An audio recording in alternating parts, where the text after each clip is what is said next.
নমস্কাৰ উত্তৰ নাৰ্চাৰী আন এটা ভিডিঅ'লৈ আপোনাক স্বাগতম।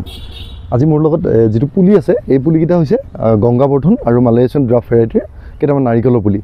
দাম যদিও কিছু বেছি হয় এই পুলিকেইটা আপোনালোকে ইউটিউবতো চাব পাৰে বা বিভিন্ন ৰেফাৰেন্সত চাব পাৰে। গংগাবৰ্ধন আৰু মালয়েছিয়ান ড্ৰাফট ভেৰাইটিৰ নাৰিকলৰ যেটো ৰিজাল্ট হয় সেইটো আমাৰ অসমত বৰ সুন্দৰ ৰিজাল্ট হয়। আমি নিজেও লগাই চাইছোঁ। এয়া প্ৰায় 4-5 বছৰৰ ভিতৰতে ফল দিবলৈ আৰম্ভ কৰে আৰু চাপৰতে যথেষ্ট চাপৰত লাগিবলৈ আৰম্ভ কৰে।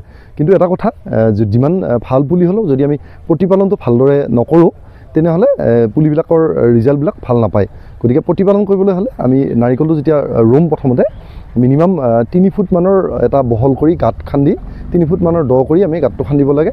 আৰু গাঁতত অকণমান প্ৰথমতে পোকে নধৰাৰ কাৰণে কিছুমান পোক মৰা মেডিচিন অকণমান দিব পাৰে, কিয়নো নাৰিকলৰ যিটো ভিতৰৰ অংশটো মিঠা হয় সেইকাৰণে পোক পিপৰাই সেই অংশটো খাবলৈ যায়, যাৰ ফলত কেতিয়াবা পুলিটো মৰি যায়।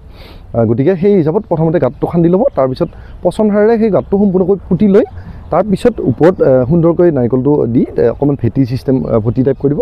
নাৰিকলটো যিমান হাইট আছে সেইখিনি হাইটত ভেটি কৰি দিব।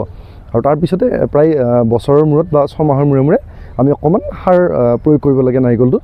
ঠিক নাৰিকলটোৰ 2 ফুটমান বাহিৰৰ পৰা ৰাউণ্ড কৰি আমি সৰু গাঁত এটা কৰি তাতে কিছু সাৰ প্ৰয়োগ কৰিলে, প্ৰতি বছৰে যদি আমি অলপ অলপকৈ সাৰ প্ৰয়োগ কৰি থাকোঁ তেনেহ'লে সেই পুলিটো 3 বছৰৰ পৰা অকণমান গ্ৰথ ল'ব আৰম্ভ কৰে আৰু 4 পৰা 5 বছৰত ফল দিবলৈ আৰম্ভ কৰে। গতিকে এই বিষয়ে কিবা প্ৰশ্ন থাকিলে আপোনালোকে কমেণ্ট বক্সত কমেণ্ট কৰিব আৰু আমাৰ ভিডিঅ'সমূহ আপোনালোকে পাবলৈ আমাৰ চেনেলটো ফ'ল' কৰি দিব। আৰু যদি আপুনি ইউটিউবত চাই আছে আমাৰ চেনেলটো ছাবস্ক্ৰাইব কৰি দিব। ধন্যবাদ।